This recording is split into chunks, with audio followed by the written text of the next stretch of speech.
like we're good to go. Good morning, everyone.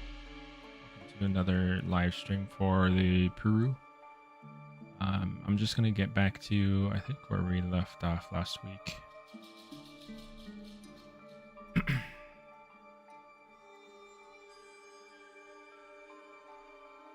Which would be this area here on the front leg. Chairs out of place. Here we go. Okay.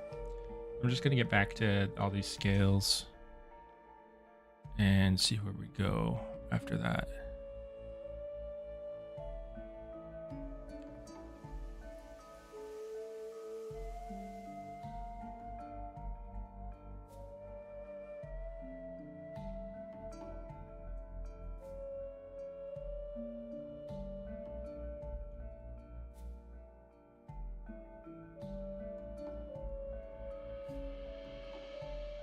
Find a good reference for myself of the front leg.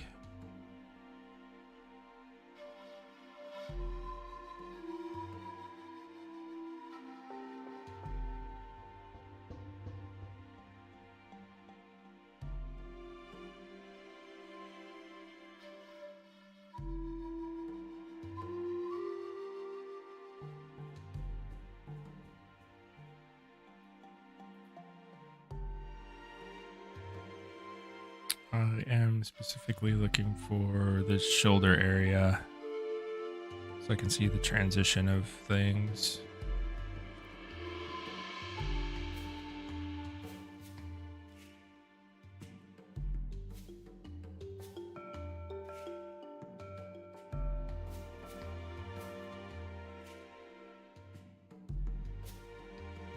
Hey, welcome, Evan. Hey, Andrea, welcome. Good morning. The vet visit last week was actually really good. Seems like the little guy is doing fine. We had another vet visit yesterday. One of our little dogs had to get some teeth taken out. So she's recovering right now. She's on pain medication. But that operation seemed to go well too.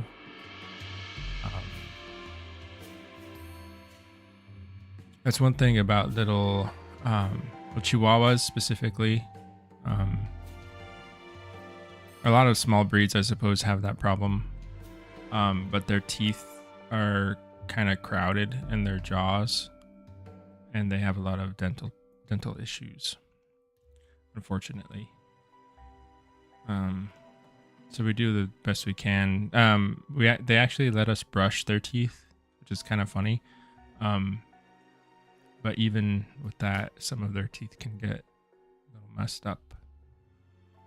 I think she's a rescue also, so she had some issues, pre-existing issues with her teeth before we adopted her. So we have to help her with that.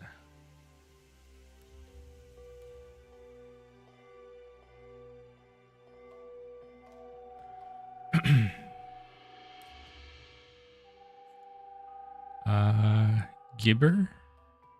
I hope that's how you say your name. Hi, welcome.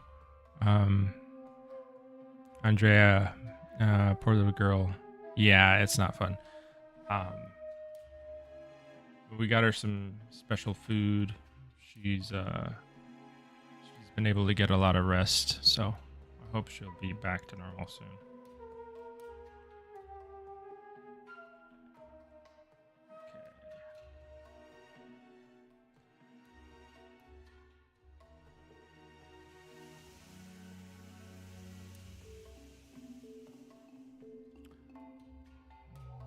I don't have the best reference of this area, actually.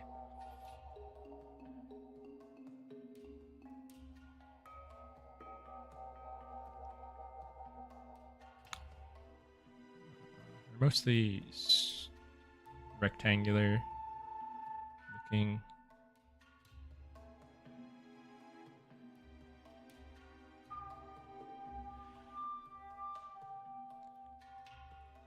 A nice man. Hey, how's it going?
I think it might be close to time for me to start optimizing some of these meshes because I'm starting to feel a little bit of a chug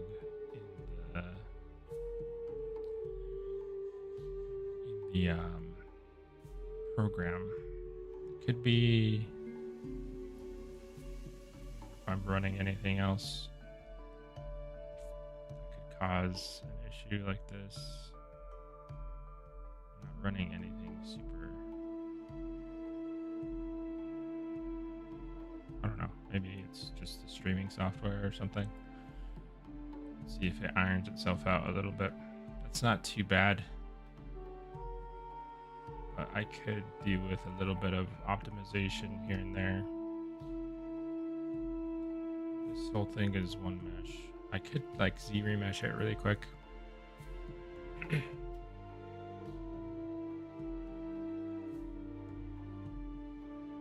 We'll see.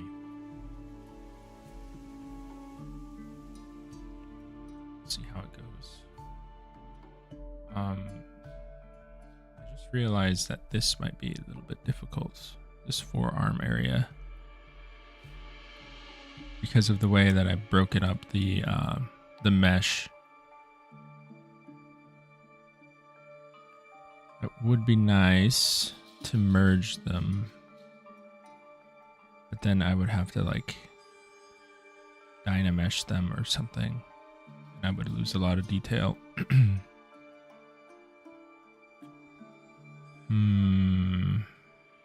I'll think about it. We might have to do that soon. I'll think about it though.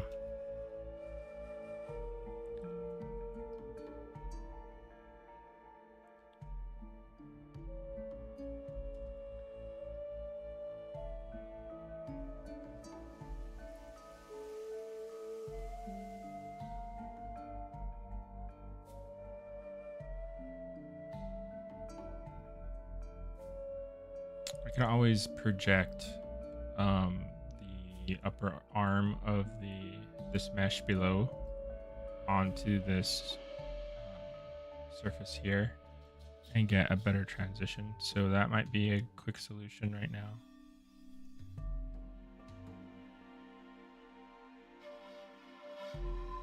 Then you can think about topo or like somehow merging stuff later.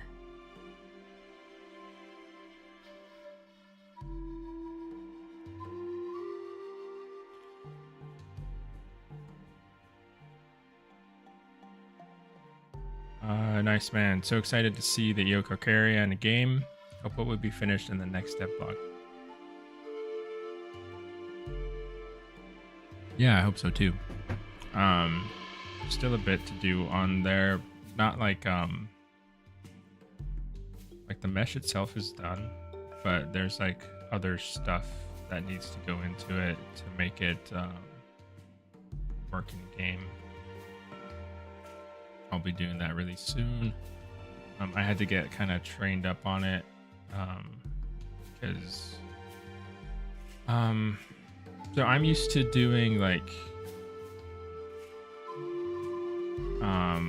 more like VFX, like film centric stuff. That's what I did a lot of the time prior to working on Echoes of Extinction.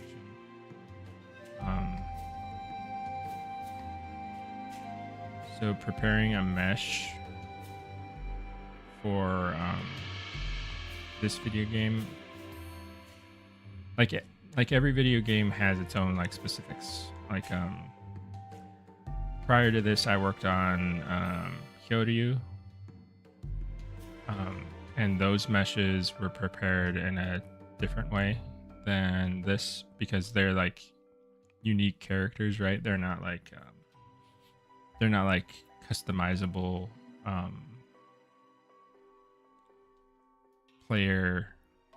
multiple players playing the same character, you know. So it's just been a bit different. So I have to learn how to do that stuff, and then I have to apply it to those meshes. So I'm going to be doing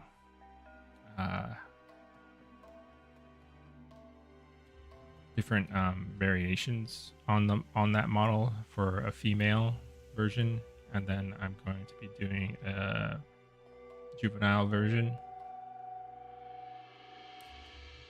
And those will be like morphs that are applied to the mesh that change the shape of the mesh. And then there's a different way to deal with textures so that the colors can be customizable for people in game. So aside from just sculpting the model, there's a lot of other stuff to handle, you know. But hopefully I can take care of that before the end of the month. The good thing is that with that mesh, we were able to use a lot of the original animations. So that work wasn't lost.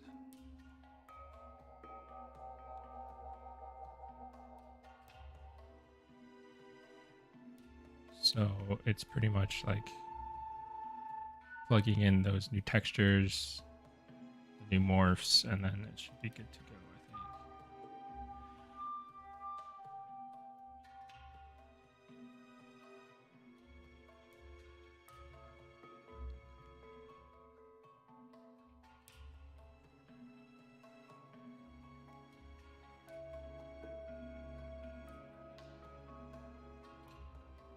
Because I'm excited to see it running like fully textured and stuff in the game, and seeing the transformation between the baby and the adult is going to be fun.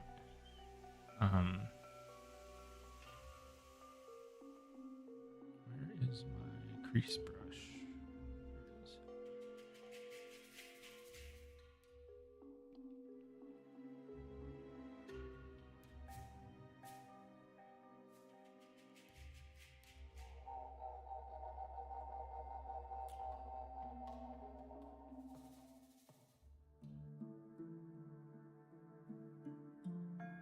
Oh, Andrea. Yeah, good question. That's something that I need to. So, what's sad about that Ceratosaurus tutorial that I did a while ago is that. So, I did it for CG Society. And CG Society, unfortunately, I don't know what they did. I remember seeing a video about it. The CG Society used to be a big resource for concept artists, 3D artists, all that stuff. For those of you who don't know. And I think they like took down their website or something, or they like rebranded, and they no longer offer like tutorials and resources like that. So a lot of that stuff that I did, or that article that I did for CJ Society, was it's no longer live. Give me 1 second.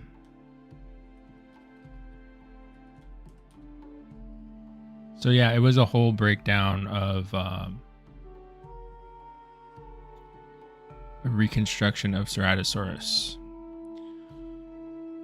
And I just used Ceratosaurus as an example to share the whole process of reconstructing a dinosaur. Pretty like in a more rigorous, like scientific manner. And I did the whole like I built it up from the ground up, from the skeleton all the way up to the skin. So this article here. But yeah, I think if I go here, it's not gonna show. Yeah, I don't know what this stuff is. Domestica, whatever that is. So it doesn't show up anymore. Sorry. But yes, I have all of this written out in a Google Drive, like a document, and I will try to repost it someplace. I'm not sure where. Maybe probably just into my my ArtStation blog thing, because I think I have a blog. Or like if you pay for professional version of this, you get some sort of blog. But yeah, this is what I did for that, and it's pretty in-depth exploration into how this type of reconstruction is done. I would like to update this though, because I have a better. I'll probably have to I don't know if I want to redo the mesh, because all this could be better. You know, this is an older. This was done 8 years ago. So it could be more up to date, more advanced stuff that I could share. It'd be nice to do an updated version. But I would have to redo the Ceratosaurus mesh. Which wouldn't be bad, you know. I could always make another Cerato.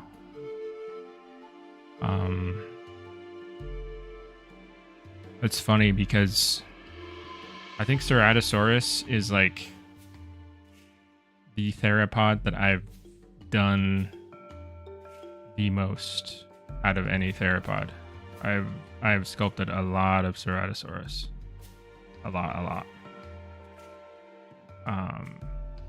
Or maybe I could do like an entirely different theropod. But Andrea, I'll see if I can get that article back up in some way. Somewhere, you know, whether it's on ArtStation or my own website somewhere. I'm probably going to be on ArtStation if I'm being honest, because that's the easiest way to do it. And then I'll repost about it, or I'll let you guys know in here if you guys want to take a look. Yeah, sorry that's not up. It's I've been meaning to try and get that up again, but it's just been kind of crazy for me.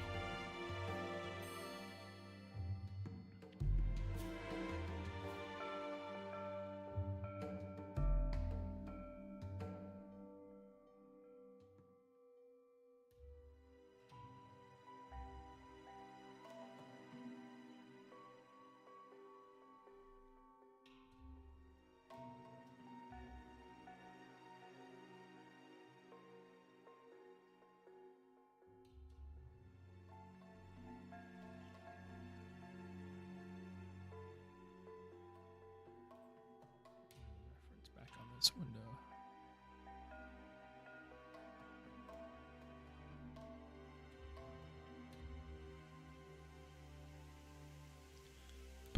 But yeah, thanks for asking about that, because that really reminds me to try and get back on that.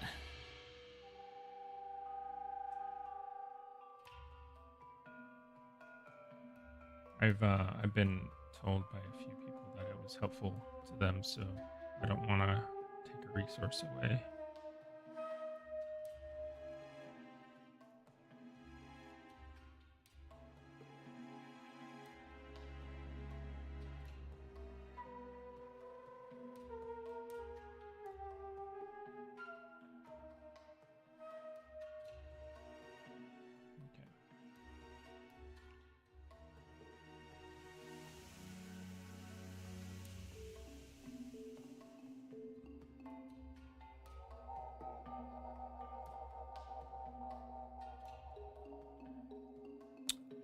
Yeah, I was pretty sad to hear it. To hear that they were taking down the website.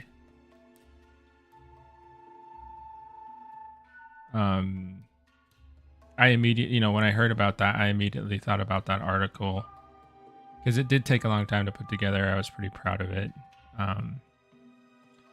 But there was like other circumstances surrounding it that kind of made it a little bit complicated. But now, fortunately, all that stuff I'm no longer worried about, so I can probably just repost it.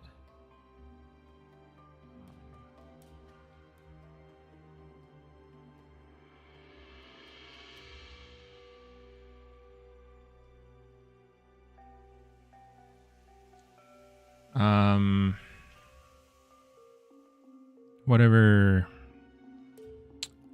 How much would it take for someone new to learn how to model like you?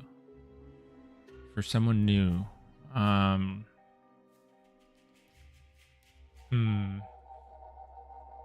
that's kind of a hard question, because it's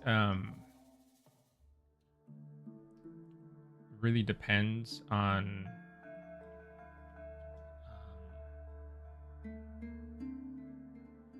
like everybody learns at their own pace.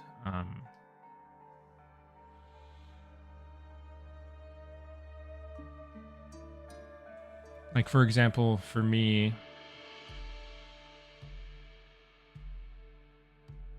it was fairly easy to jump in and learn how to do this, because I had a pretty strong foundation in 2D illustration and drawing and stuff.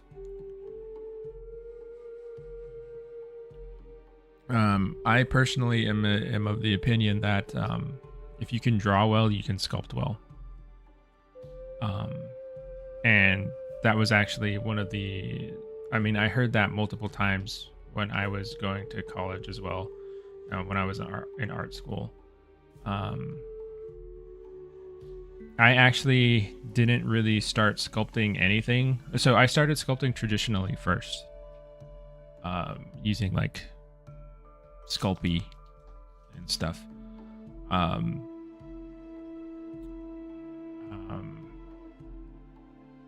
But it was only after, like, by the time I started sculpting, I had already been drawing pretty seriously for years and years. So I guess it would depend on where you're at in terms of like that skill set. Like, do you draw a lot? Do you paint a lot? I think if you do draw and paint a lot, you're gonna have an easier transition into 3D.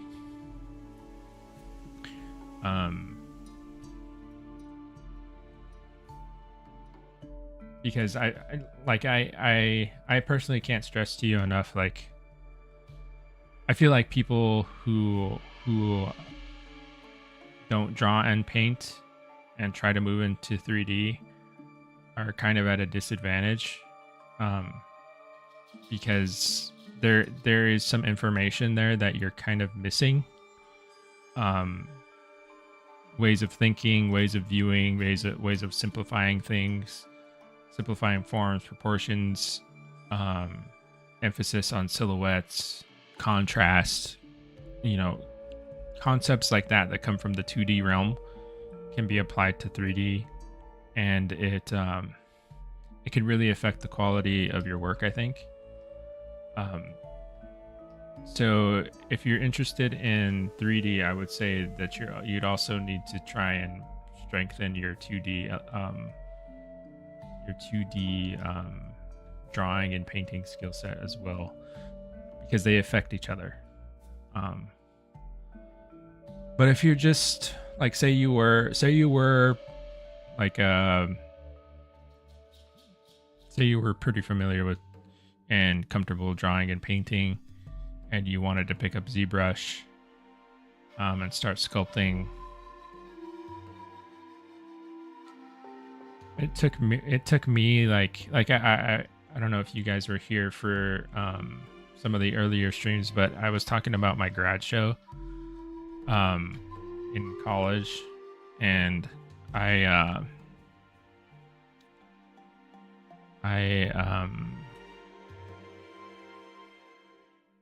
was definitely way over ambitious for that stuff, like in a bad way.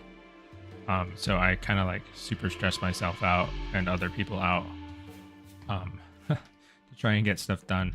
One of the things I wanted to get done was I wanted to sculpt and 3D print this dinosaur creature bust for the display that I had in my show. So I had to learn ZBrush, learn the interface, learn how to sculpt, learn how to process the model, prep it for printing, send it out for printing, all that stuff. And I think it was about 2 to 3 weeks that I did all of that in. It was very rushed. It was very like, I don't think I've ever been that stressed about something in my life since then, you know. So it's not a good way to learn, but it did definitely light a fire, you know, under me to try and get everything finished. So, you know, it really depends. It's very hard. So yeah, like if you were familiar with like 2D stuff, I feel like you could learn it really fast. Maybe like just the interface itself, you know, can be a hurdle. You can learn that fairly fast, and as long as you're consistently practicing, I think you could probably get to a decent level.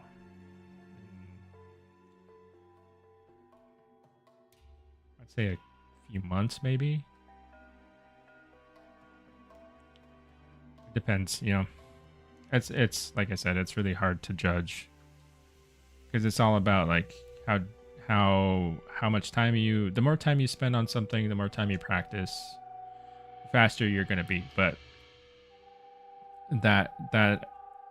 that's like not accounting for, do you have enough time to spend on, like, do you have unlimited time to just focus on sculpting? You know, people have jobs, people have relationships, people have kids. You know, there's all of these factors that can go into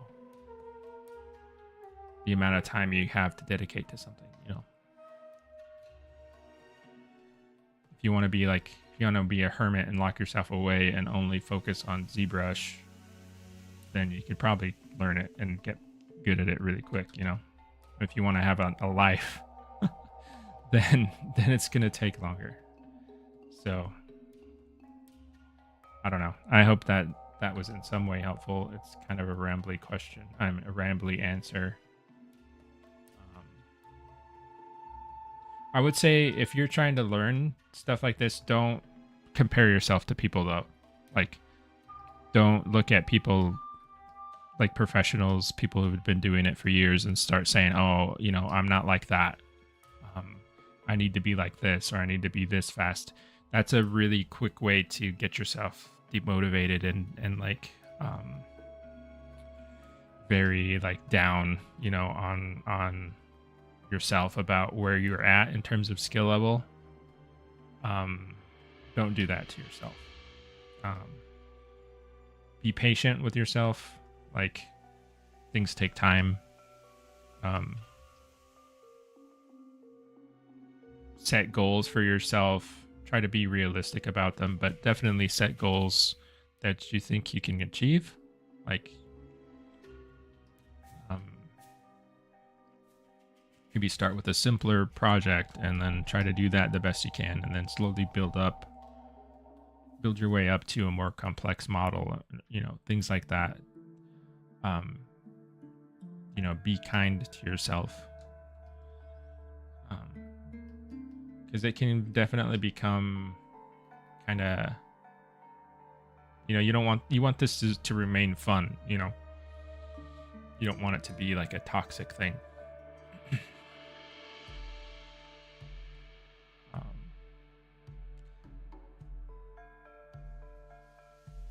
And definitely, like, if you're interested in sculpting and stuff, I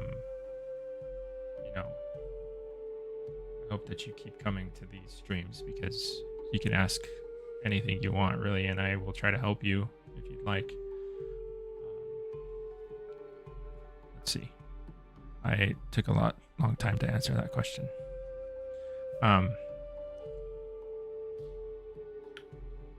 Sorry, there's a lot of stuff going on in the chat a little bit. Regalius. What's up? Progress on the Purussaurus seems to be going great. Yeah, thanks. Yeah, we'll see how far we get today. Trendy Fish, with the roster being revealed for the for EOE, what dinosaurs and prehistoric animals are you looking forward to working on in the future? Did they show the whole roster? Because if they did, I could maybe talk a little bit more in detail. I honestly don't. I'll be honest, I don't know the whole roster. I saw like a glimpse of it, and but I don't know every dinosaur that's on there from memory.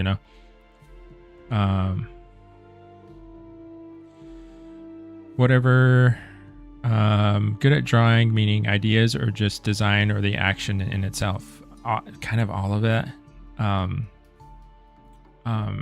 Like I said, drawing is the foundation for pretty much every other visual skill, I in my opinion. So painting and sculpture come out of that, I think. So you would need to be able, I feel like if you can draw like from observation, if you can draw from imagination, those are things that are going to help you a lot when you're sculpting things. Because like the skill, so what I'm doing, think about what I'm doing right here, right? Like I'm taking a real life animal. So this is a real animal, and I'm distilling that information into reconstructing an extinct animal it's not alive anymore. We don't know exactly what it looks like. So I'm taking this information, kind of remixing it, recombining it, and doing that to make a new thing, right? So you kind of have to understand like what all these forms are doing, how they're interacting, to get to a level where you can transfer it over into something new. And this is kind of like an easier example, right? Because I'm taking a crocodile thing, a crocodile, real, living crocodile or caiman, and changing it into an extinct crocodile or caiman. It's not like that big a leap, but you could, would be able to do that with other things, like a lot of these references that I have here, these crocodile ones are stuff that I use to make this,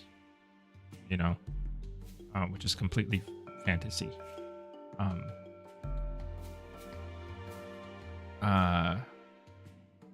But yeah, you can develop things simultaneously too. You don't have to just like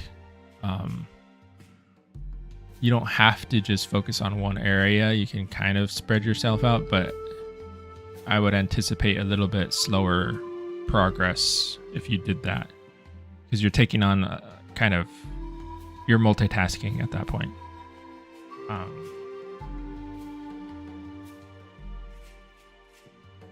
I think in a lot of ways I was pretty fortunate that I had been drawing so long before I started picking up ZBrush,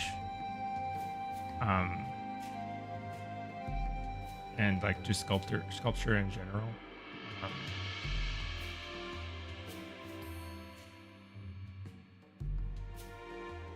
But you know, not everyone's creative path follows that. So that's why it's kind of difficult to answer that question, because it's like everybody has their own kind of history with their creative process, and where they, you know, how they arrived where they are now, and then you have to take into account where they want to go. Sorry, I'm trying to be productive here at the same time, and process the question.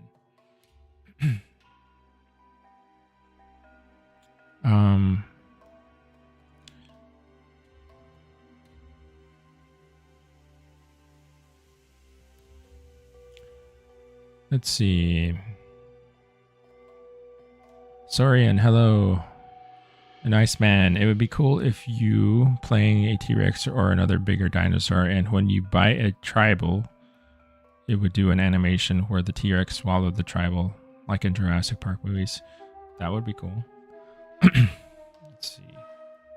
Okay, so that's a decent remesh. I have to reproject. Hide this stuff.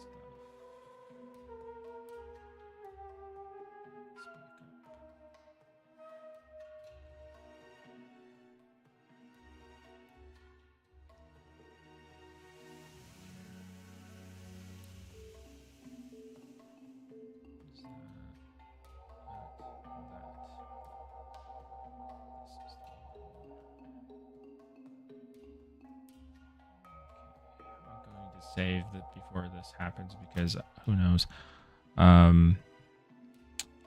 Adam Angelo, why is the mouse so round? It looks cartoony. Wouldn't it be better if it would look more realistic, pointy? Adam Angelo, this is the skull of Purussaurus right here, and you see how round it is. Purussaurus is definitely a weirder sort of crocodilian, but you can see that like this is a modern caiman. So Purussaurus is actually a caiman. It's not a crocodile. It's more closely related to caimans. So you can see this is a caiman and how rounded their faces are. And then you look at Purussaurus here. So the thing about this is I'm not making it up, right? Like this is based on fossil evidence, fossil data. So I'm looking at the fossils to reconstruct what I'm seeing, or to reconstruct, you know, the model for the game. So, you know, the pointed, I could make the face pointed and make it look cooler, quote unquote. You would have to get into the weeds about like what is cool and what is not cool. Personally, I think this is pretty cool. Like, I mean, this looks cool to me. I don't feel like it looks cartoony in the slightest. But, you know, there's also like, I'm trying to be accurate. So as accurate as I can be. So that's why the mouth shape is the way it is. You know, if the mouth shape, if Purussaurus had a skull that was shaped more like a crocodile, it would be more like a crocodile, but it doesn't, it actually doesn't, you know, we have the skull there.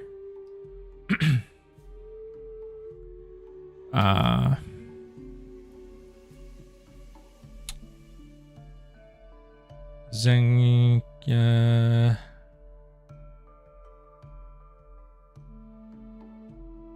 Let's see. What am I doing now? So what I just did now is so I did a process called polygrouping, which is I made groups on the mesh. That way I could define borders, so I could get loops around the mesh to z-remesh it. So this is the old mesh, which is pretty messy. Like if you look at the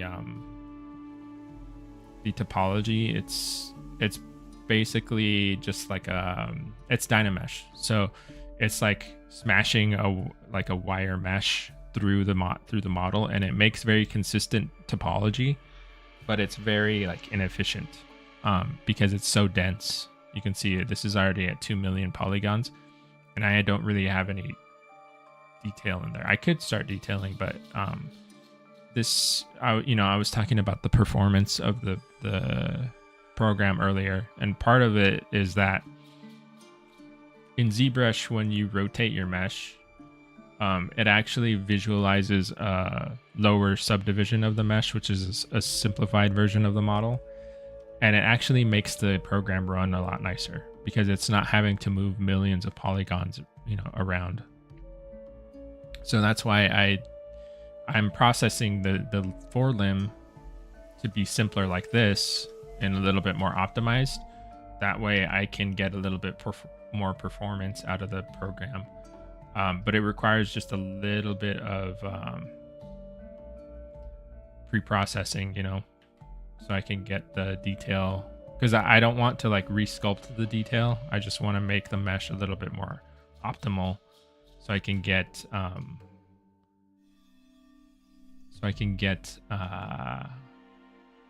things not to chug so much. So you see how, so this is the highest subdivision. It's almost 500,000 polys, 500,000 polys high. But when I rotate it, it goes back to the lower subdivision. So it's nice and you can move it around really quick. There's no chugging. So that's why I did that.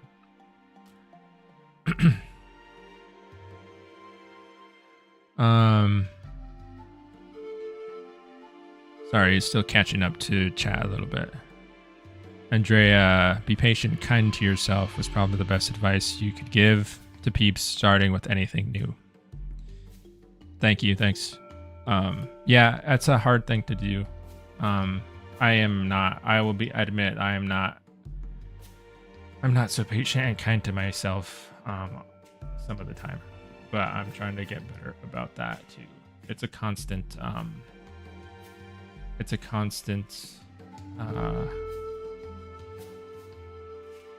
practice.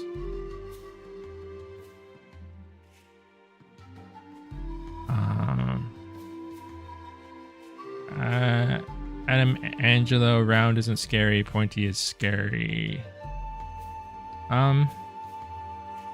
Possibly. But it's not what the animal looks like. A nice man. I think Peru does have a mouth like that. It does. How many animals are going to be in the alpha release? I am not sure.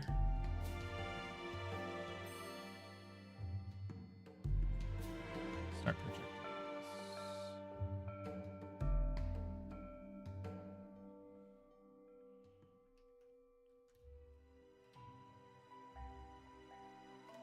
Because I want this merge. Whatever the complicated thing is, when you analyze bones or muscles, you can model them better. That's what it would seem harder for me, I think. The complicated thing is when you analyze bones or muscles, so you can model them better. Yeah, it's definitely like anatomy is kind of an area that you'd have to become super familiar with. That's why, like, if you want to get good at something quicker, the better thing is to do isolated like studies of things. So like if you wanted to get better at sculpting, you would want to break it down into its like component parts. So it depends on what your emphasis you want to be like. Like if you wanted to be like a creature modeler like I am, you're going to need to learn a lot of creature anatomy, animal anatomy, which can be difficult, but you can break it down into little studies and kind of build yourself up. So like instead of like for example, if you were learning how to do creature design, I wouldn't set out with a goal of like, I want to make a dragon. Because think about everything that you would need to learn to make a dragon. Like there's so many different elements that combine into that creature that you would need to figure out. So you're kind of juggling so many things at that point that you're kind of making it very hard for yourself. So think about what a dragon is basically like. It's reptile anatomy.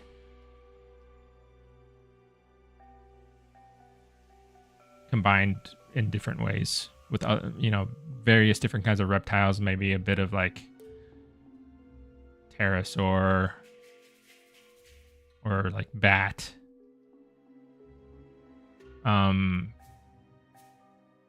Maybe a little bit of bird. You would have to think about your design and what it would be, but the major thing is this reptile anatomy. So you would want to do studies of different reptiles. Like you would want to get reference like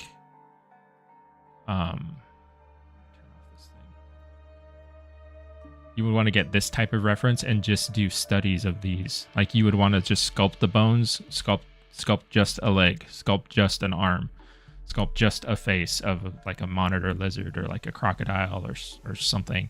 Sculpt just, the tail. Do studies of like the scales. How do you do scales?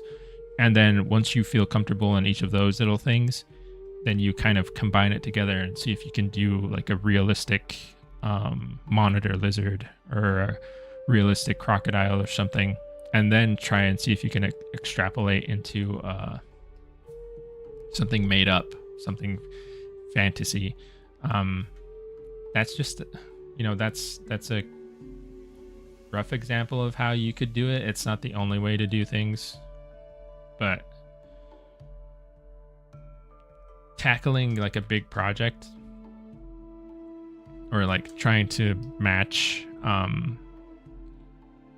something very complicated as like a whole animal or something right away is a little bit like if you're trying to do like if your emphasis was in character design, like or like human characters, then you would want to learn human anatomy, right? But you wouldn't try to go and sculpt a whole person right away. You would focus on the basic proportions of a person. You would focus on like, how do you sculpt an ear? How do you sculpt an eye? How do you sculpt a nose?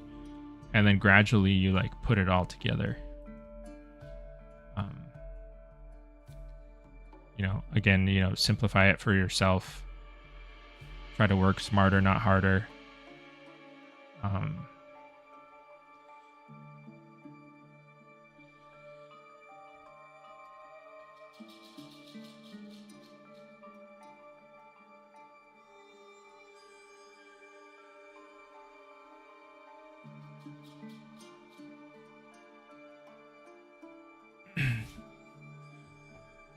No, Adam, I don't feel like you were hating.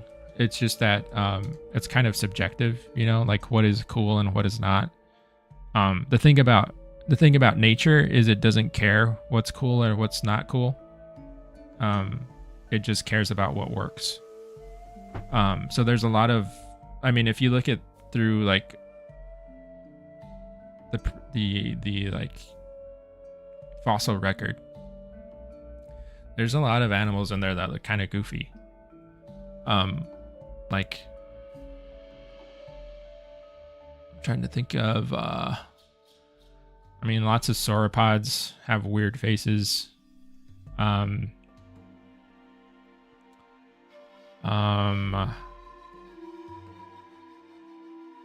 There's that like Mononychus has like weird arms.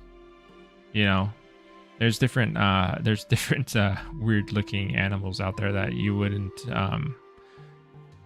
in terms of design, like you might not want to include some stuff like that because it just looks strange, or like it kind of doesn't it doesn't look what you would think like is traditionally cool.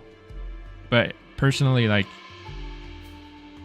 I mean, I find that is cool. Like seeing like Mononychus having its little single arm, you know, single claw, like that's weird. I wouldn't necessarily think about that, you know, right away if I were to make a cool dinosaur. But the fact that it exists, and the fact that something in the world really had that and really lived with that adaptation, you know, I think that's what makes it cool.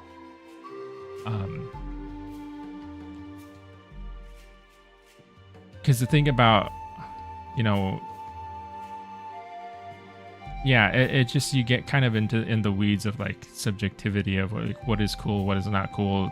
What's cool and what's not cool is like it highly depends on the individual, right?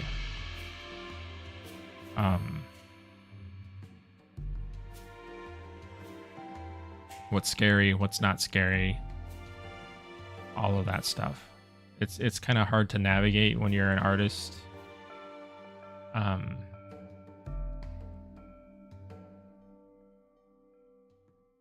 So it's like not, it's hard to use that as a metric, you know, to figure out what's valuable, or like what's visually going to work for the game.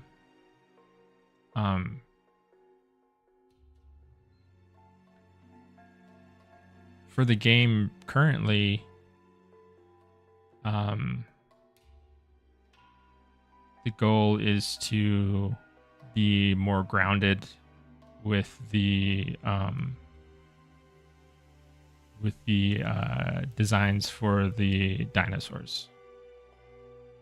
So I am trying to pay attention to the fossil record. I am trying to pay attention to like real anatomy. I am trying to pay attention to, you know, what science says is correct, or what we know, the best of what we know is correct, you know. I'm not making a Jurassic Park dinosaur. Because, I mean, we've seen, I think, I'm guessing most of you have seen the new trailer, but they're obviously don't really care about the fossil record when we look at those designs, right?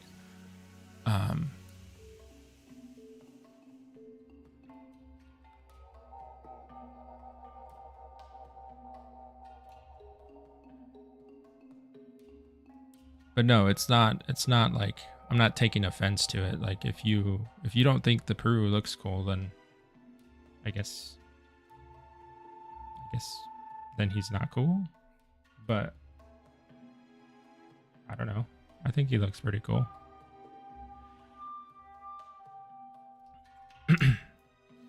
I think he looks like I wouldn't want to see this coming at me in the water, you know? I feel like he's different. He's not like which I think is why the Purussaurus was selected for Echoes of Extinction, is because he is different. He's not like a, you know, we've already seen Deinosuchus, we've already seen Sarcosuchus in games. We haven't seen a Puru, and he's a different type of crocodilian, you know. they're adapted for different things. He's more of like a, I think I was talking about this in the beginning a lot, where he's more like a kind of like a battering ram. Like he's all about crushing. He feels very powerful. Whereas Deinosuchus and Sarcosuchus feel a little bit more. They're definitely scary and intimidating, but there's a little bit more of like I don't know what the word is.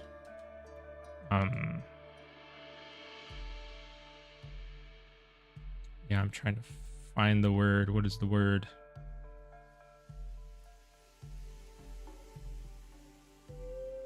They're just built differently, you know?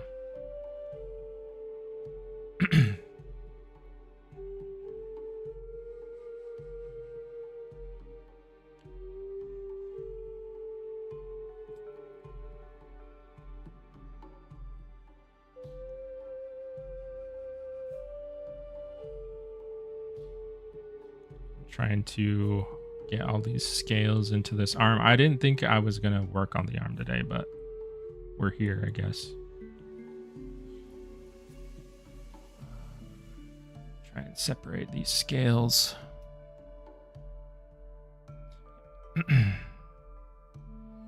The Belisauros are really weird. Yep. Like Majungasaurus. Like what's going on with Majungasaurus? Like he's got this weird round mouth and he's got this little unicorn horn on his head. Like that's really weird. He's got like the stubbiest little arms. He's very like long. He's like a sausage dinosaur almost. But he's cool. Like I think he's cool. There's some coolness in the weirdness, I would say.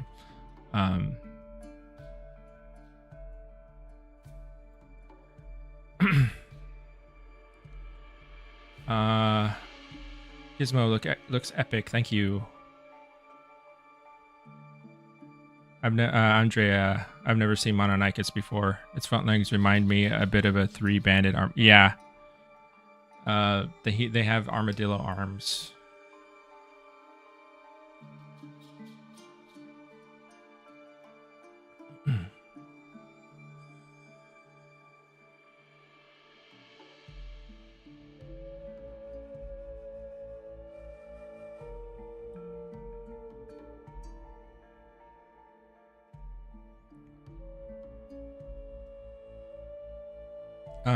Gizmo, what other models have you made for Echoes of Extinction so far? So far, the Dryosaurus, Coelophysis. I did concepts for the Gallimimus. The Ouranosaurus I have in the works. The Eocarcharia and the Peru.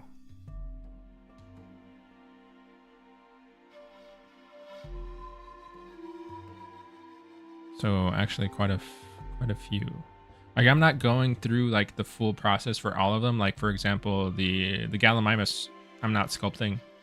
I just did the concept art for it, and then somebody else is taking the sculpt part over. Sadek is sculpting that one. And then for the Dryosaurus and the the Dryosaurus and the Coelophysis, I did like base sculpts.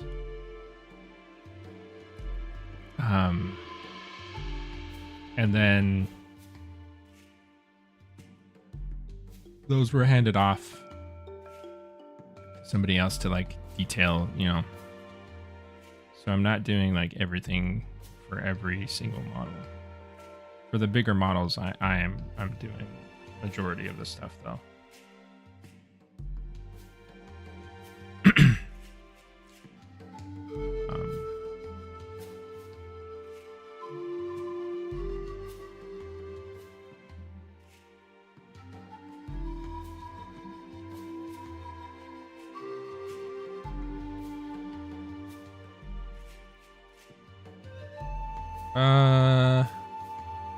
Tyrannosaur, fully grown. The fully grown Pictonemosaurus could be possibly close to 8 tons. Pictonemosaurus, that's an Abelisaur, I know.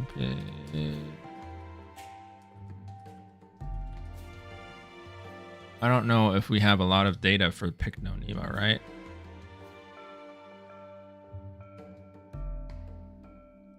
It looks pretty big, so I believe you. It looks like it might be just as big, or if not bigger, than a Carno. But from what I'm seeing here, we only have like, it's pretty fragmentary.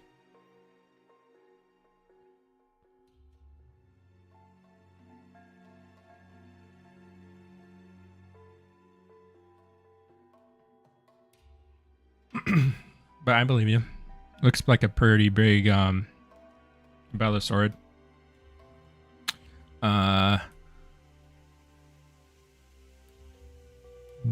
Whatever, some months ago I asked what you're using for modeling, but is the tablet running ZBrush, or do you use a PC with it, or the program is being mainly run by the PC? Yeah, it's the PC is running the software.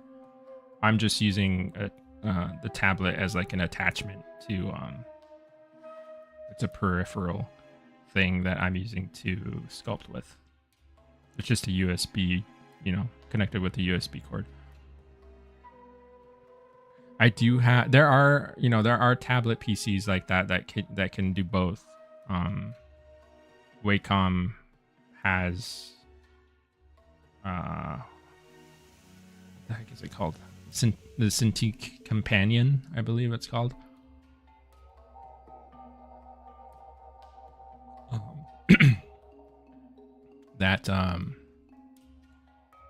That will run the programs you need at the same time you can draw on it, but I don't have that because it's kind of expensive and I don't think I would use it.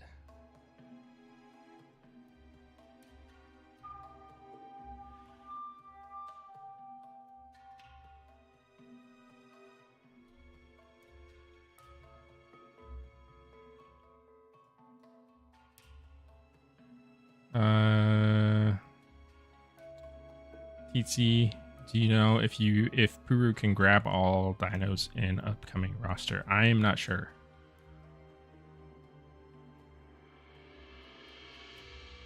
I'm not sure of the capabilities of the Puru just yet. That would be more of like a game designer thing than my role as a concept artist modeler guy.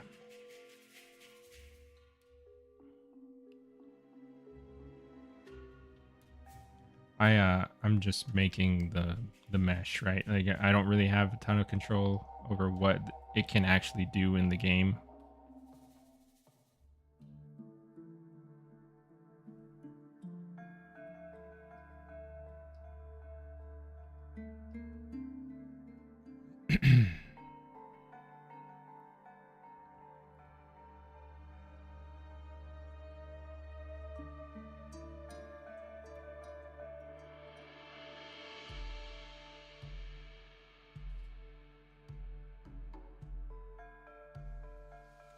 I'm looking forward to buying a 5090 for my new PC, so I hope it's going to work for any stuff I might want to be trying anyway. Sounds like it. I mean, I didn't even know they had 5090s. My PC's running a. So my build for my PC, I built it during COVID. So at that time, like that's when all the prices for like graphics cards and pretty much anything, any computer like component was like sky high. Like you couldn't find 3090s anywhere. Anytime they dropped new 3090s on like Nvidia's website or whatever, they would just be snatched up like right away. And then you had the like scalpers who were like buying the 3090s and then selling them for way higher. So I wasn't able to get a 3090. I have an AMD. What the heck is it? It's the 3090 equivalent of whatever AMD has. That's what I had to get because you could actually find those, and they were still crazy expensive though. But I got one. So that's what I have in my PC right now. I'm kind of hoping to upgrade to the 40, I don't know, whatever it is, 40 something, 4090, I'm assuming.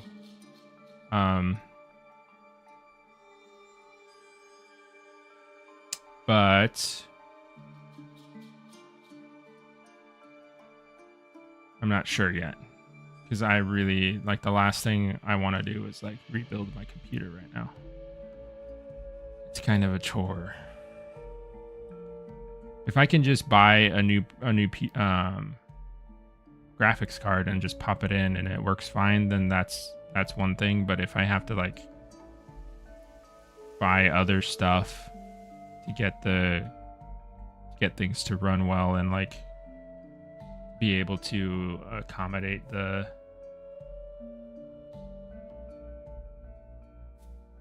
new graphics card, then I don't know if I want to do that right now.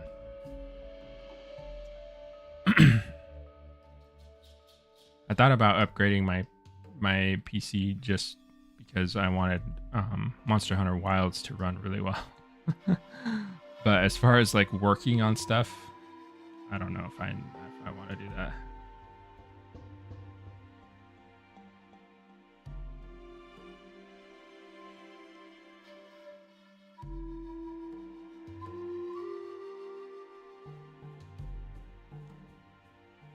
But if you can get, that sounds like it would be pretty good for if you're trying to do like heavier 3D work. It sounds like a good option.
I have a 9. You have a 9. I'm just going to call it a 980X 3D. I'm not sure if I've seen that model. So one thing I'll admit to you guys is, so I've built like multiple PCs. I built 2 PCs for myself. I built my wife's PC. No, I built 3 PCs for myself. And then my wife's PC. And I've done like several upgrades for my own PC and stuff like that. But I am terrible at like remembering like names of components and like compatibilities with this component and that component, and like I'm horrible at it. There's just so many like numbers and letters, and this model is old, that model's new, the new model's coming out. It just makes my head spin. Which is another reason why I don't want to upgrade. anything right now. So when you say the name of something, it's very hard for me to be like, oh yeah, I know what that is. Because a lot of times I don't.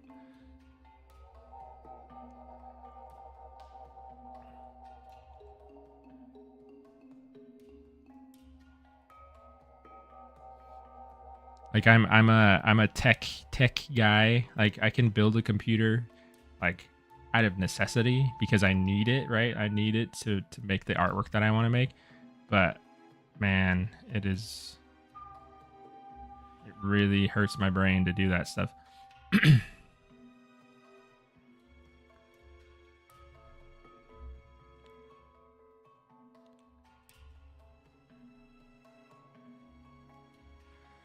Gizmo, I love the Godzilla behind you. Which one? You're talking about the over my shoulder here, these guys right here, or the poster. I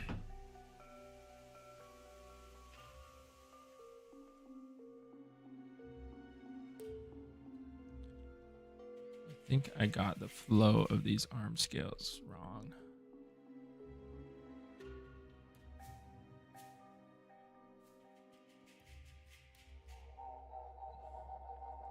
Maybe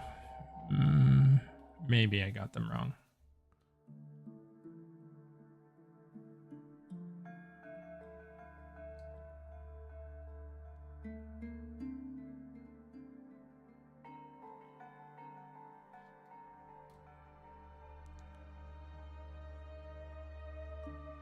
A 590 is around $5,500 on eBay. Because there were only 233 at launch, and wow, that is crazy. Yeah, I think I paid like, I don't know, around 2,000 for my 3090 equivalent. They're originally supposed to only be like 1,600 or something like that. They weren't supposed to be $2,000, but I had to pay that much because of all of the like shortages and stuff, which sucked. TT, when modeling, do you have to consider gameplay mechanics or other aspects of the game, or do you have full freedom to do what you want? It depends. For this, I'm a little bit more, because it's a very like naturalistic, like, you know, we're trying to get you to feel like you're playing as an animal, right? So it's not like the gameplay mechanics aren't as out there as some other games that I worked on. Like there's a game that I'm working on right now. I can't talk too much about it, but there's a character like if you're working on a boss character, and the boss, the player needed to shoot at something specific, like to break it or to like damage the boss or to like you know, maybe there's a certain like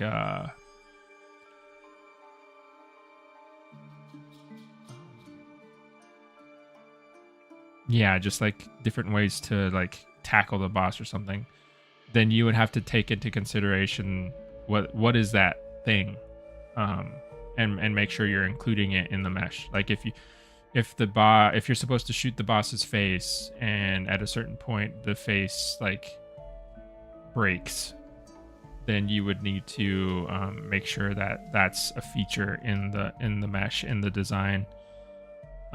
So sometimes there are like game mechanic things that you need to incorporate, but for this there's nothing that specific.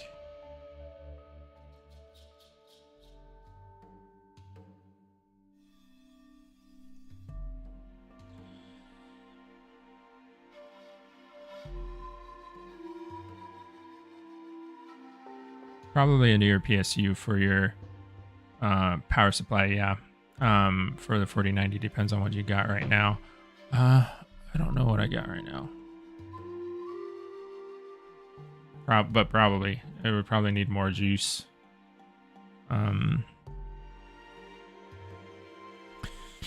DD, just wanted to say amazing job on the Eocarcharia. Thank you.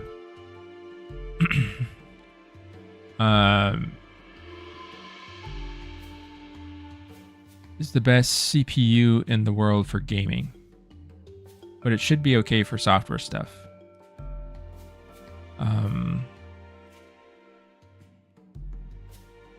Oh, thank you for breaking that down for me. That makes sense. Yeah, I'd imagine like if it's good for gaming, it's usually good for like 3D, like using 3D software and like photo editing and video editing and stuff like that. But there might be some stuff like my PC is like, I designed my PC specifically to do both because I want to game and I want to make stuff. So I had to like tailor it, and so far it's been doing pretty well.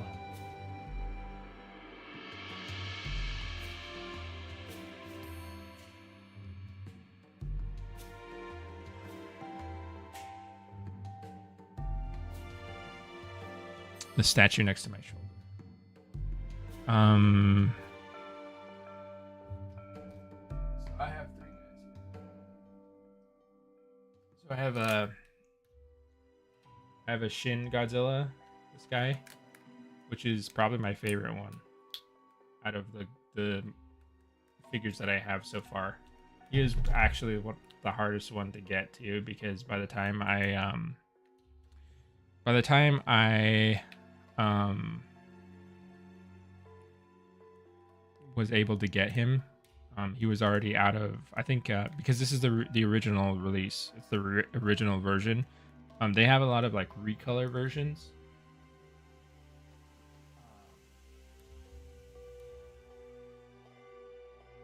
This guy is also a cool one too. This is the, what is this? I think it's Millennium Godzilla. But I really like his spikes. This design has really nice spikes. So it's like, I'd say this is probably my second favorite. And then there's 2 other ones here. One's it's a Heisei era Godzilla. I can't remember what film it's from. And then the other one's the 2014 Godzilla, the legendary Godzilla. I kind of just got that guy for like completionists, sake. I'm not the biggest fan of the legendary Godzilla series franchise. I think the Godzilla looks decent, but he's not my favorite iteration of Godzilla.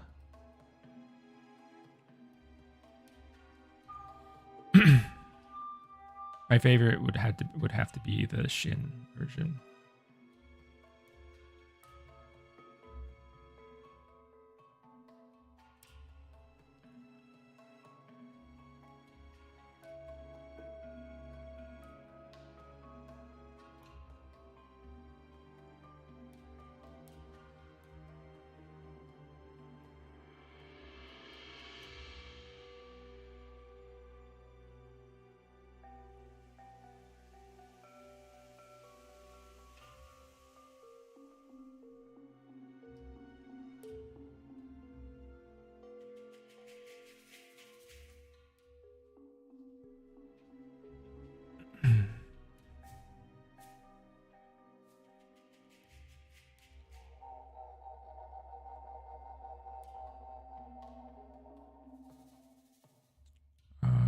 Whatever.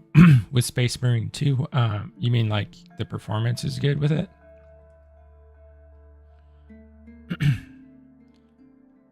I did play Space Marine 2. It was a lot of fun. I think that game looked amazing. I can't remember what I was able to run it on, like the graphic settings though on my PC. I think I was running it on high. I usually run things on high. I don't try to like go ultra usually.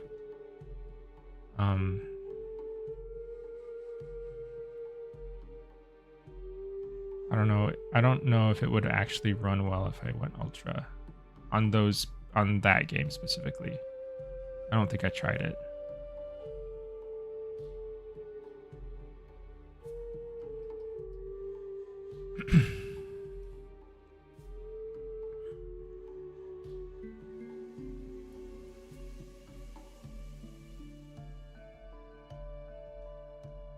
Oh, no, unfortunately, I'm not working on Space Marine 2. I wish. That would be a really fun game to work on. Anything in the Warhammer universe, I think would be fun. I do love the Tyranids.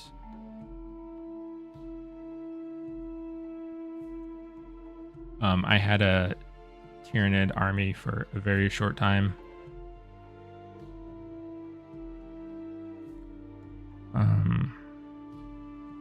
Andrea, oh, we're doing showcasing. That reminds me of the Digimon cards from the previous stream. Yeah, give me a second. I have to grab. They're like on the opposite side of the.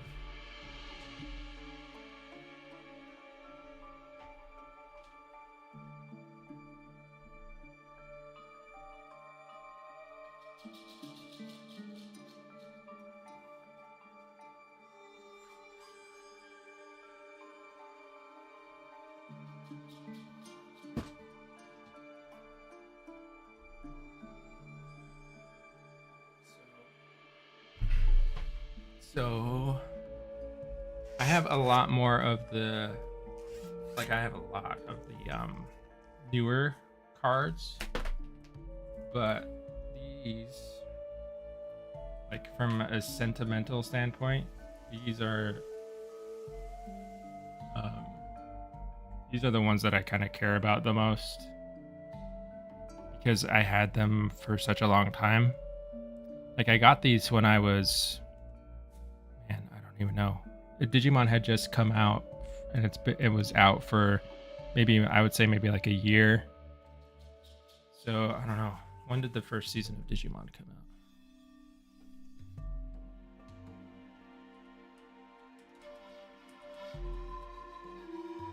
I'm sure it was.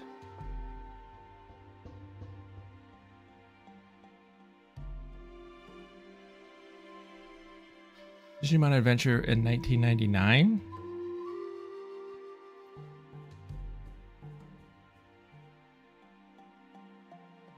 Is that right? I don't know. I must have been 10 or 11. So I've had these cards for forever. And they're actually in pretty good condition.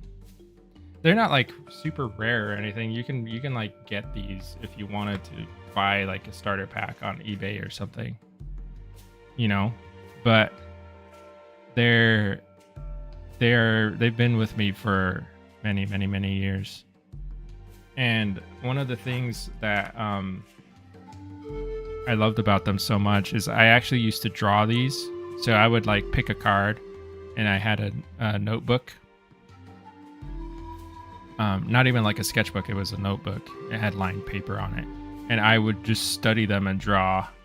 I would try to draw every little detail and put everything in its place.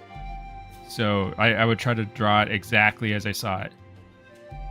And I think in the end, like these guys really helped me to develop my overall like drawing sensibility and skill, and like just like up the level of detail that I was able to put in my drawings later on.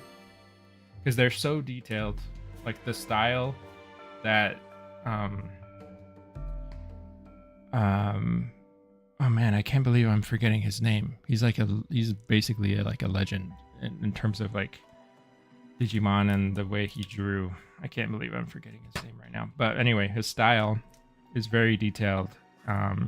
Like they have lots of like stitches and little like rivets and ropes and chains and stuff like that. So for me to draw that, you know, when I was that young, it was really, really challenging. Like this guy is one of my favorite cards right here, this Machine Dramon. Right there.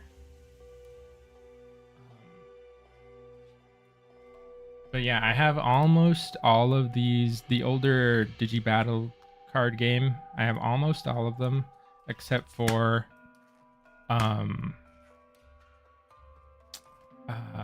there was like a French release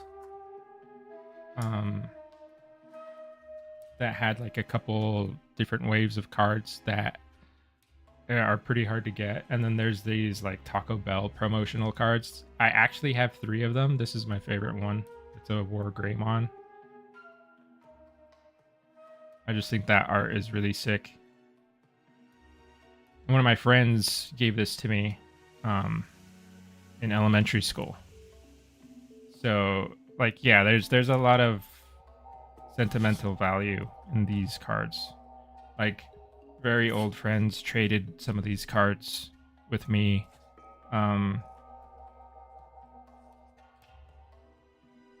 Yeah, they and one thing that was really scary for me, and one of the reasons why they're in this binder and they're all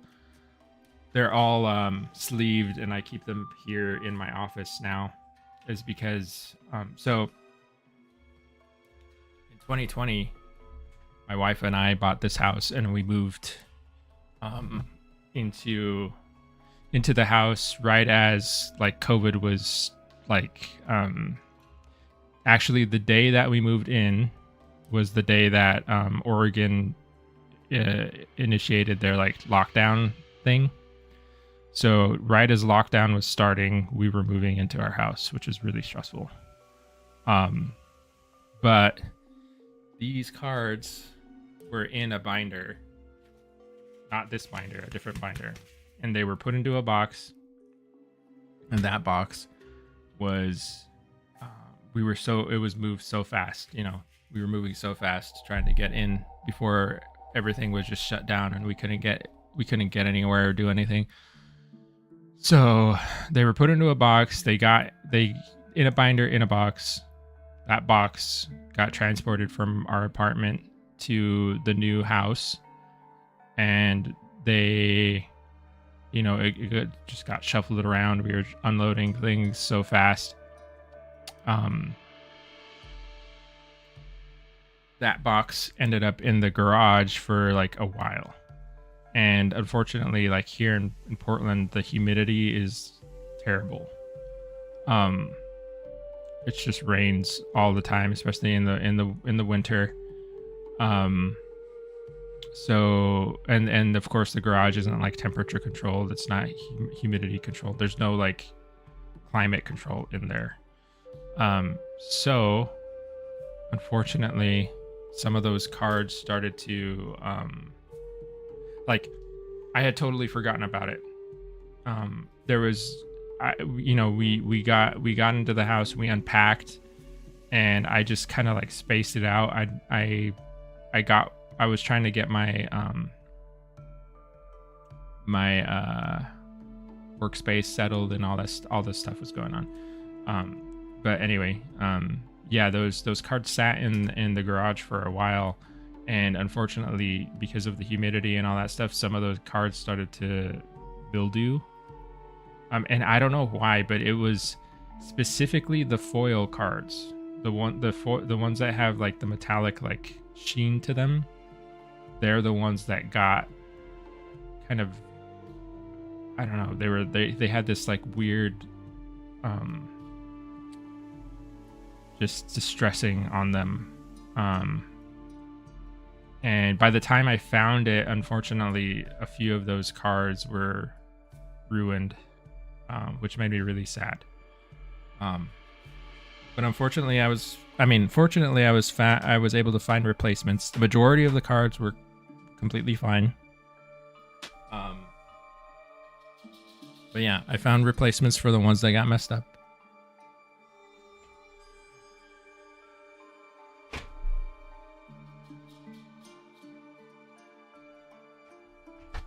Sorry, the doggo had something in her mouth. I was able to find replacements on eBay. Like I had a machine, not a machine Digimon.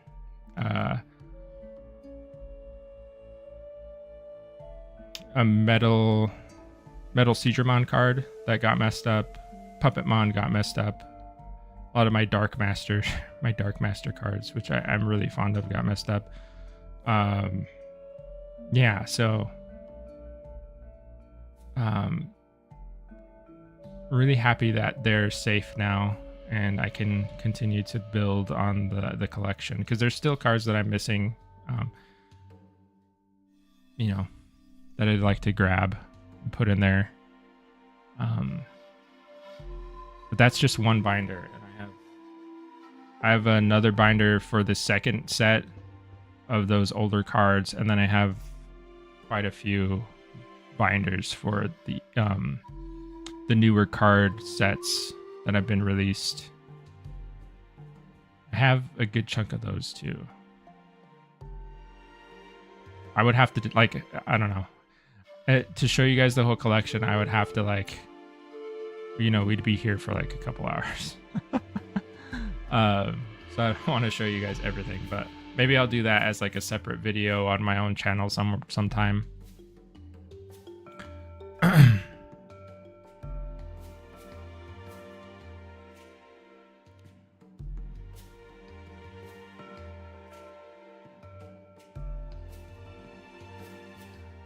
$19.99. These cards are almost as old as me. Yeah, they don't look damaged at all. The majority of them are in really good condition. Yeah.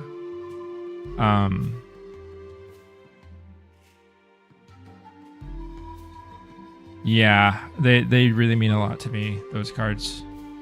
And a lot of the stuff that I had as a kid, I still have. Like, I have a lot of action figures and stuff that I need to put on display, and you know, but they're safe. Like all of my old Jurassic Park figures, I have quite a few of those. But yeah, they've been with me for a long time.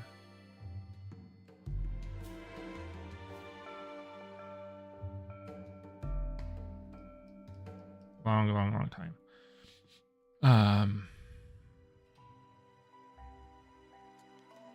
Why do the IL devs take so long to release stuff, but you guys already made good progress? I feel like they might be doing it on purpose. You know, I don't know. Every team has their different process. Every team has their pace.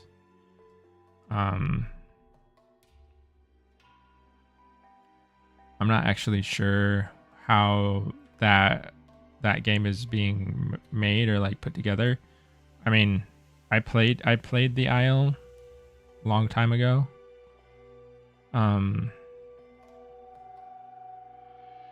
Like the models and animations and stuff are really awesome. So maybe it just takes them a long time to get it all together. And I know they've had like multiple versions of models. Like I can't even count how many versions of like the T-Rex they've done. You know, they do multiple versions of the models. So maybe they're just like really trying to dial in the style or something. I don't know. I can't really speculate. You know, making games is hard. There's a lot of stuff that goes into it, so I'm not gonna knock people for the pace that they're going, you know.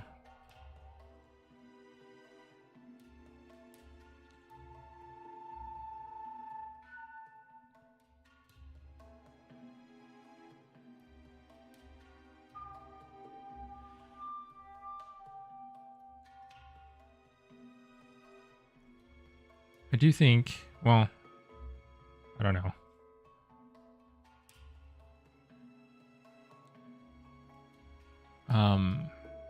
Yeah, I will just leave it at that, you know. Making games is hard. We have to be as consumers or like fans. Sometimes we just have to be kind of patient and see what happens.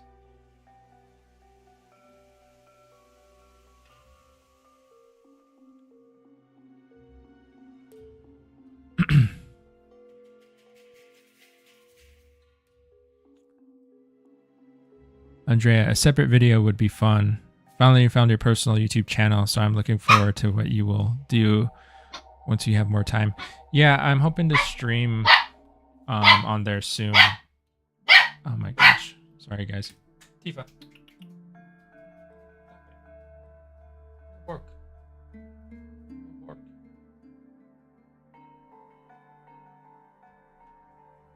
Pork.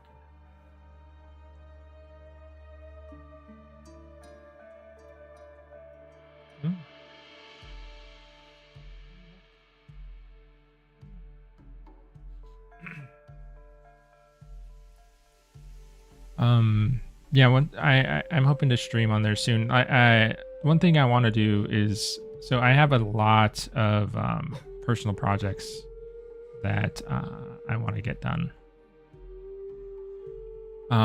It's kind of taking inspiration from something my wife is doing with her friends. My wife is a writer. She's also an artist, but she's a writer too. And she has like this writing group that she does on Mondays for like 3 hours. And it's just like focus time for her and her friends to make progress on their writing. Like some of them are doing comic books, some of them are doing novels.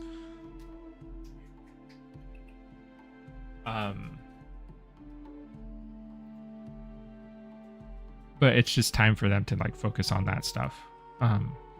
And they've made a lot of progress on their projects.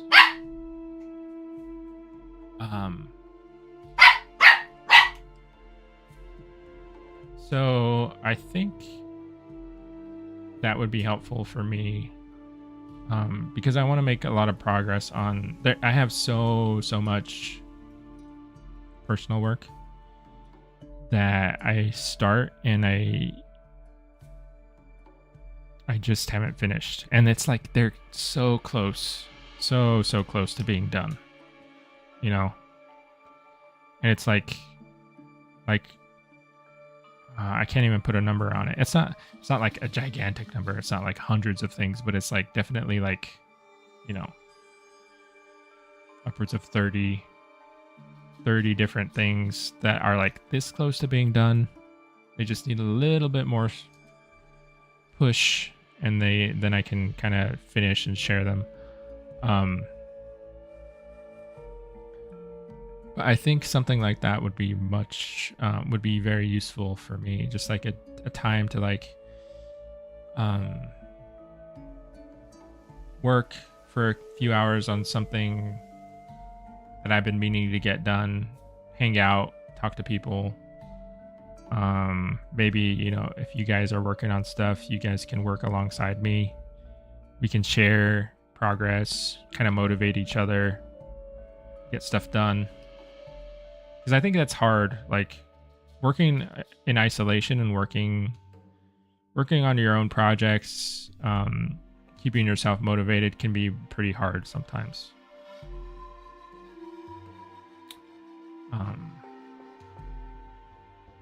So I think that could be useful, not just for me, but for other people too.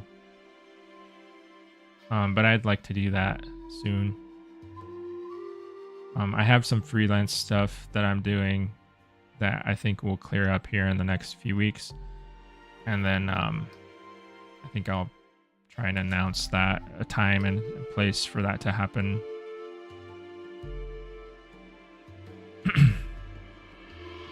But that'll be part of what goes on to my my personal YouTube channel. Just like streams, process stuff.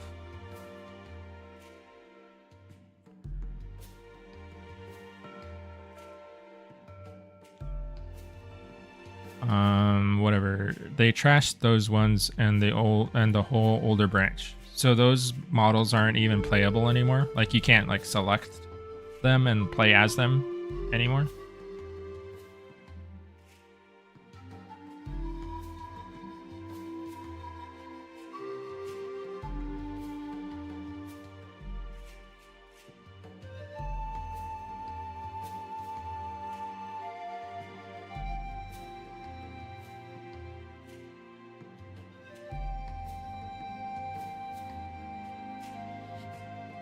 It's kind of, if that's true, that's kind of a shame because those models were really nice. They looked really cool.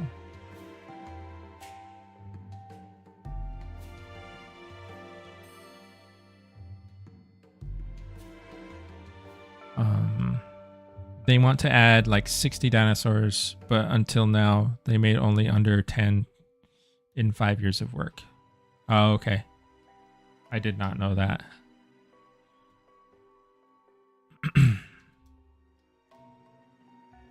I am not aware of that.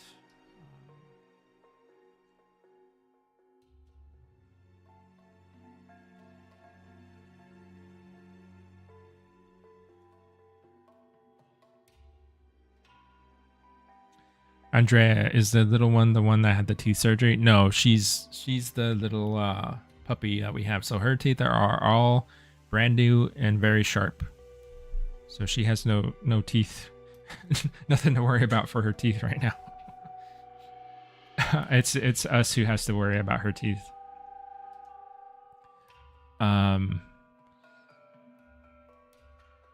Whatever, they have newer ones, but pretty much the older models were abandoned and the older maps closed. Now it's just Evrima, which looks better. The animations are better, but it takes a lot for them to add. Yeah, maybe they're just trying to up their game, you know?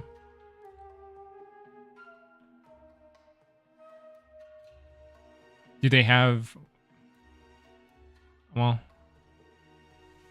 I don't know how much Isle talk we want to talk about here. But yeah, it's just I think I would like to see a decent amount of dinosaur games out on the market. Because I think, I don't know, I feel like there's a lot of potential in those games. It's just about, you know, fully realizing it and actually following through with stuff, you know. So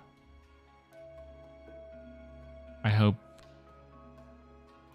all of those games, any of the games that are in progress right now, are actually, you know, successful.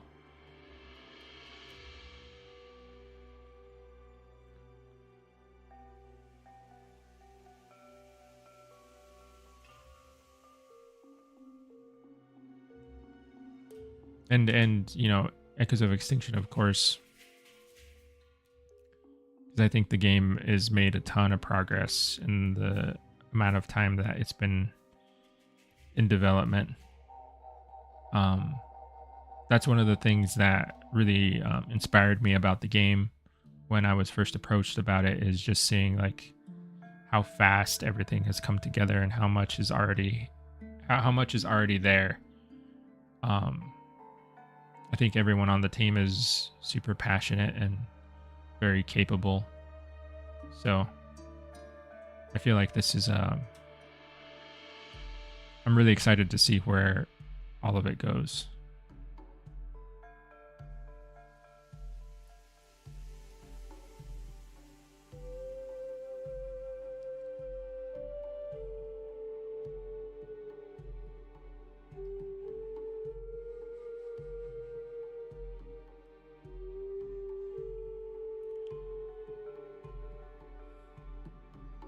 Yeah, Andrea, she's the piranha of our doggos right now.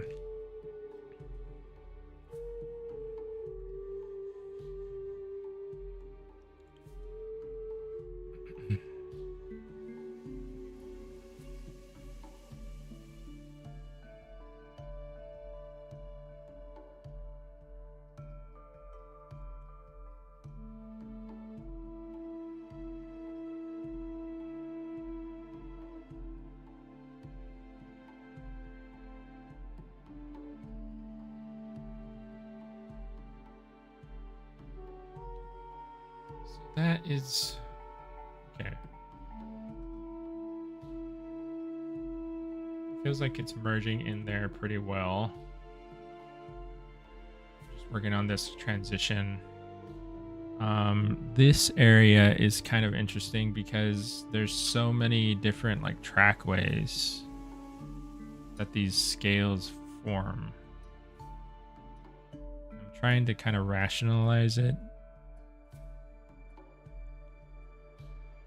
but it's really hard to keep track of everything because the flow is so like it's multi-directional. So you have there's flow of the scales that are coming up this way, these tracks, but then there's also ones that go opposite, downward, and then it's also coming across this way on this part here. So it's like they're intersecting in really weird ways.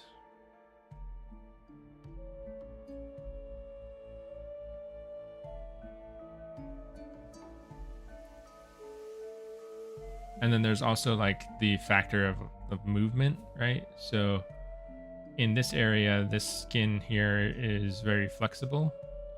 So it causes more breakup to the scale pattern. So I have to account for that too.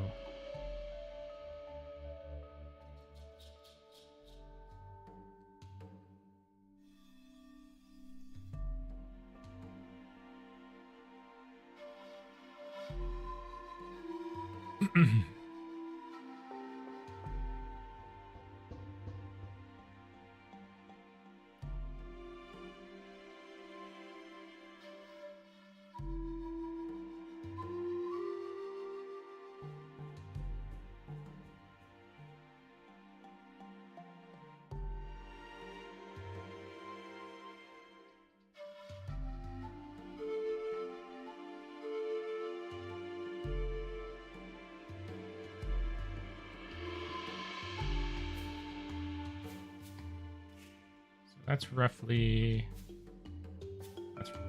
what it is.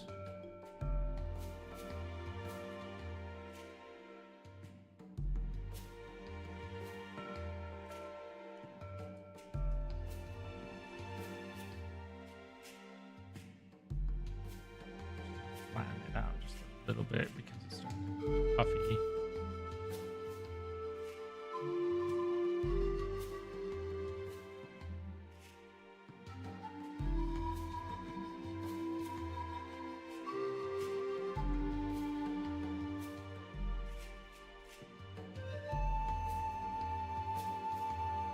And then, as I have those, I can start with the divisions.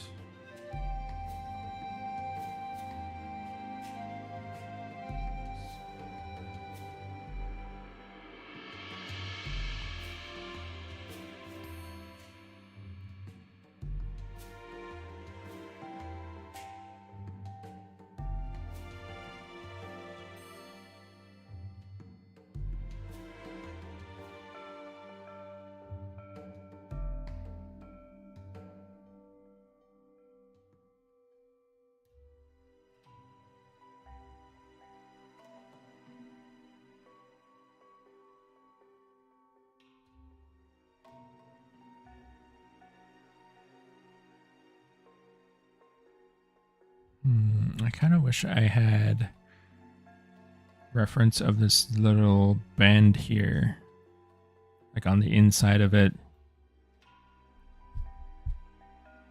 because I want to see how small those scales get.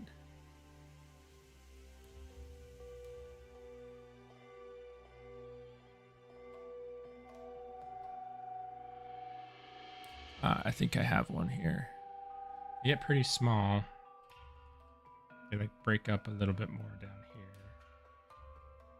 Separate tracks. So I'm just gonna do this for now. And see how it goes.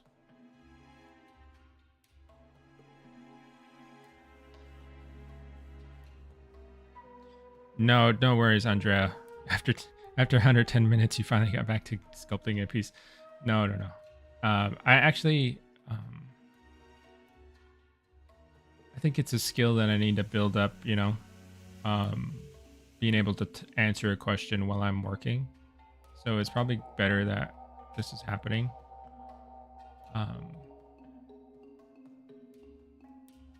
The other thing is this portion was more like there was a bit of prep work to get this done, so that's factors in. But I do enjoy talking to you guys a lot, so thank you for asking questions and bringing up interesting topics to think about and stuff like that. I think it's fun. So I hope I'm answering your questions and giving you helpful information where I can. Some of the questions that you guys asked today are kind of things that I haven't really thought about, and it's good to think about that sort of thing because it's like I'm learning stuff about, you know, my process and the way I think and why I do things the way I do. It's something that I realized when it comes to like because I am interested in teaching. I haven't done a lot of teaching. I've done more like mentoring in terms of like helping individual artists, like one person at a time, but not like in a large format setting. But it really helps to like explain out loud what you're doing because it kind of solidifies your process in your head, you know. It's kind of a weird thing, but yeah, describing to another person what you're doing helps you learn more about that thing, you know. It can help you become more efficient or like refine your process more or like think about process in a different way. So I think it's very helpful.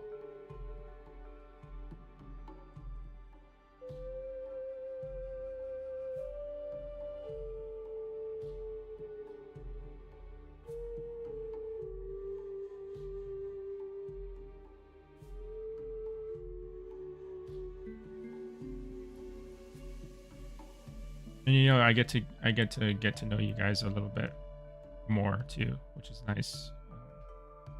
I like learning about people.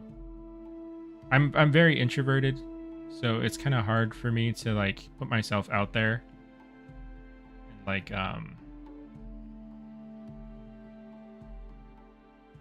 well, I don't know if I need to explain that. I think you guys understand what introversion is. I am definitely an introvert, so getting out here and talking to you guys, getting out of my comfort zone, it's helpful. So thank you all for being here.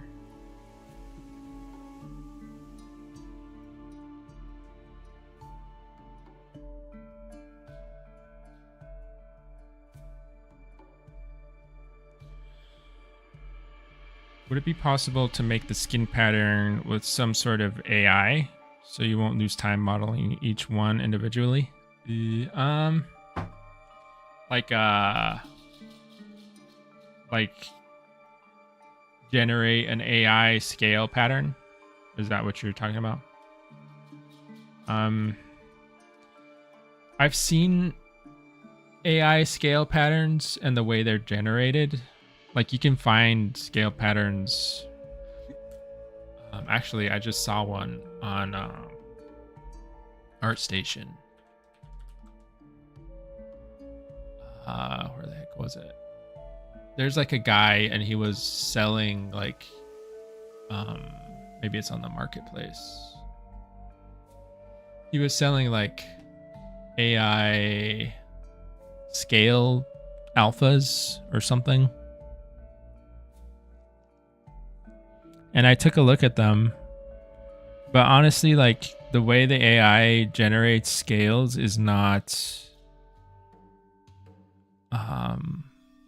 it's very strange. Like there's things about it that are like okay, and then there's things about it that just look off. It's kind of hard to describe.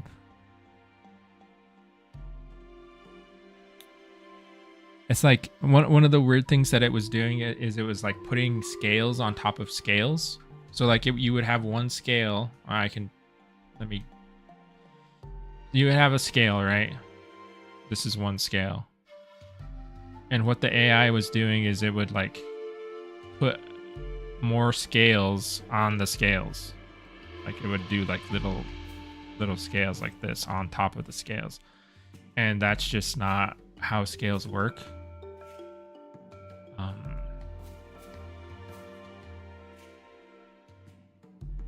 So there's like a fundamental lack of understanding from the AI about how anatomically the scales are built. So for me to like utilize that somehow, I think I would be making more work for myself in the end, you know. I think I would be like working to clean up the AI scales and like make them look natural, when I could just make them look natural from the in the first place. So ultimately, like I understand that this feels like, oh, this guy's like, he's gonna be doing scales forever. But ultimately, like, I feel like I'm doing it the most efficient way that I can be doing it. And it's providing the quality that I need, right? It's not, ultimately at the end of all of this, when I look at the model, it's going to be, yeah, each scale is individually sculpted and it's taken a lot of time, but the model will look much more high quality than if I did like an alpha stamp everywhere, or if I did an AI alpha thing, it's going to look much nicer. And ultimately, I think that's what the goal is.